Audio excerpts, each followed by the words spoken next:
A triangular rigid wire frame AOB is made in which length of each wire is L. Okay her wire का length L दे रखा है question में, है ना, मास M दे रखा है, एक्स एक्सिस के अबाउट SHM कर रहा है ये, और एक Z एक्सिस के अबाउट SHM कर रहा है। तो Z एक्सिस कुछ ऐसा होगा इनटू द प्लेन, और ये एक्स एक्सिस है। तो ये क्वेश्चन कंपाउंड पेंडुलम से है, क्योंकि ये पॉइंट मास नहीं है, ये रिजिड मास है। तो हम लोगों ने कंपाउंड पेंडुलम में का टाइम पीरियड जो कैलकुलेट किया है, that is equal to the 2 pi I/mgl. I is the moment of inertia about the suspension point about which axis the system is oscillating, and the L is the distance between the, it is the perpendicular distance between the center of mass of the system and the axis about which the system is oscillating. Okay, so basically हमें इसमें moment of inertia find करना है system का, और L निकालना है। तो अगर आप ध्यान से देखें तो इसका जो सेंटर मास होगा कहीं इधर लाई करेगा, राइट, है ना, एक ये इधर लाई करेगा। तो दोनों एक्सिस के लिए सेंटर मास का distance from the axis same होगी, तो हमें L चेक करने की ज़रूरत नहीं है, हमें बस मोमेंट ऑफ इनर्शिया अगर हमने चेक कर लिया तो हम आंसर तक पहुंच जाएंगे। तो सबसे पहले आई अबाउट एक्स एक्सिस कैलकुलेट कर लेते हैं। तो सिस्टम कुछ इस तरीके से है, ये 60 डिग्री है तो ये भी 60 डिग्री होगा। ओके, ये एक्स एक्सिस है, तो moment of inertia about x axis can be calculated.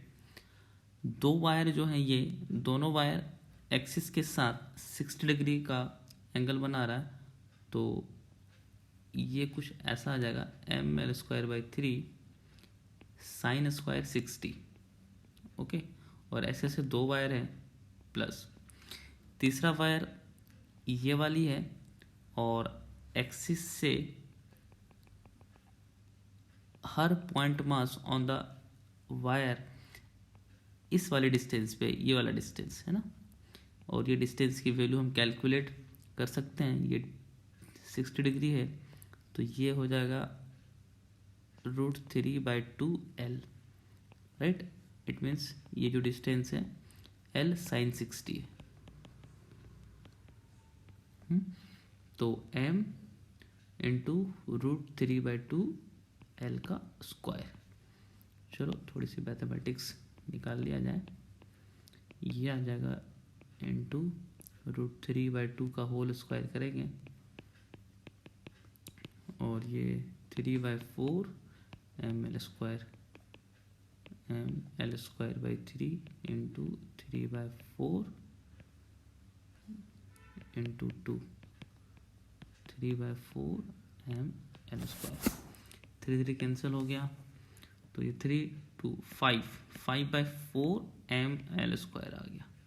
ये moment of inertia X axis के अबाउट है।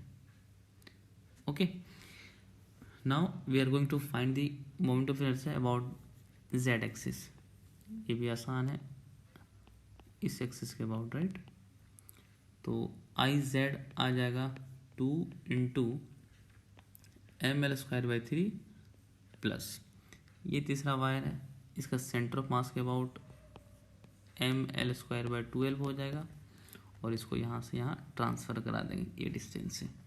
ये हमें पता है √3/2L है। तो पैरेलल थ्योरम लगाया हम लोगों ने यहाँ पे, तो ICOM जो कि ml²/12 प्लस m √3/2L का होल स्क्वायर, ये तीसरे वायर के कारण है।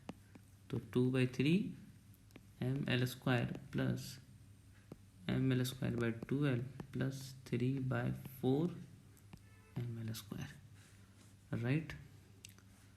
इसे 4 से यहाँ मल्टीप्लाई कर दो, 4 से यहाँ मल्टीप्लाई कर दो, यहाँ 3 से मल्टीप्लाई कर दो, 3 से यहाँ मल्टीप्लाई कर दो, ऊपर 8 8 9 9 8 17 1 18, ऊपर 18 आ रहा है, नीचे 12 आ रहा है, 6263, ये आ जाएगा 3/2 ml² आई जेड।